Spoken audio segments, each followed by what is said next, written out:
Your 10-minute ab routine is most likely not getting you anywhere closer to those toned abs that you want. Most gym bros new to the gym just don't understand how ab training works, and they treat it differently to their regular training routine. If you didn't already know, my name's Nick. I'm just a young guy who's obsessed with fitness and self-improvement, and I want to help you guys save time and know what stopped me from getting the results that I wanted, which was maybe not a six-pack but a well-defined ab area, which is what I got once I understood how training abs work. And this may sound familiar to some of you guys because you may have already done this. Every morning before school, I'd wake up and I do a 10-minute ab routine. Just a little routine that I saved on Instagram for later. 5 exercises, 3 rounds, real intense burn on the abs. I thought it would help me get abs, but it didn't work. Just because you feel the burn and the soreness afterwards doesn't mean it will do you much good. Now, doing planks and other isometric holds have their own use, but it doesn't actually correspond to what you're trying to achieve. If you want bigger abs, more defined abs,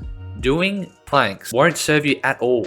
So I wouldn't do planks at all. I actually never do planks anymore. So what if you can do a plank for 5 minutes? Who cares? Unless you can do like a 4-hour plank and beat that fucking Guinness World Record holder on how long you can plank for, then sure, go for it. But otherwise, it's kind of a stupid waste of your time. And what I'm getting at is, if you want to build better abs, better looking abs, bigger abs, then you have to focus on hypertrophy. You may have heard how hypertrophy training works in the gym, you know, with all your other muscle groups.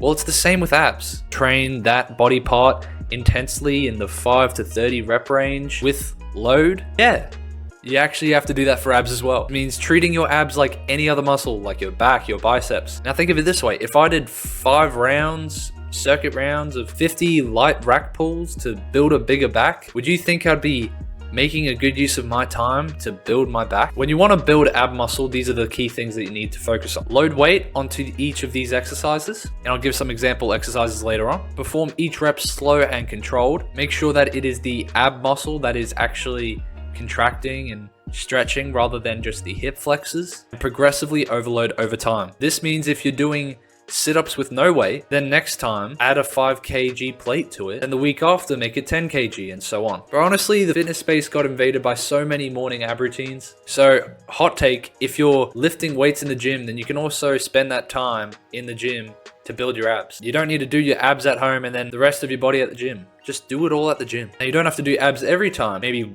twice to 3 times a week to start. And here's my favorite exercises for you to use next time you want to train your abs. Number 1, and my favorite, is the hanging leg raise. Targets the mid to lower portion of the rectus abdominis. And when you're doing this exercise, make sure you don't swing. Go slowly. And if you do it properly, then you won't be able to get many reps out of it. I can barely scratch over 5 reps if I do these hanging leg raises properly. So then after I fail, I make it, instead of a straight leg hanging leg raise, I make it a knee raise, essentially. A hanging knee raise. That's how I, what would you call, mechanically drop set the movement. And it's a good way to pump a little bit more gas out the tank. The second exercise that is one of my favorites is the weighted decline crunch. And the same principles apply. You can start, this should be weighted, and you can start around the 8 to 12 rep range and slowly progress. Make sure to hug the weight with your chest so that the only thing pulling you up is the middle and upper part of your rectus abdominis, or your abs. And the bonus exercise is the cable crunches. This is normally done whilst on your knees at the cable machine with a high cable attachment. And you can use anything to hold on to the cable, but I just use a rope attachment. And you'd hold the rope